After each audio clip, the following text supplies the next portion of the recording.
আগামীকাল রাজ্যের বিধানসভা নির্বাচনের ফলাফল ঘোষণা হবে, সে অর্থে রাজ্যের ভবিষ্যৎ নির্ধারণ হবে।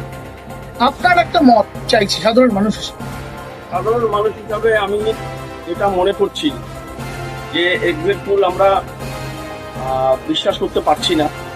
রাত পোয়ালে আমরা ভোট গণনা শুরু হবে, প্রথমে পোস্টাল ব্যালট, তারপরে ইভিএম।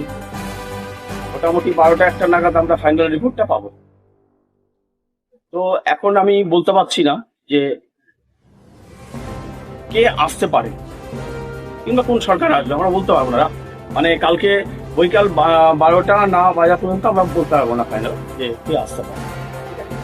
এটাই আমার মানে ধারণা, এটাই আমার চিন্তাধারা যে কি হতে পারে সেটা কালকে দুপুর 12টা পরে বোঝা যাবে। যেই আসুক খুব টাফ ফাইট হবে, ঠিক আছে, এবং একা আসতে পারবে না।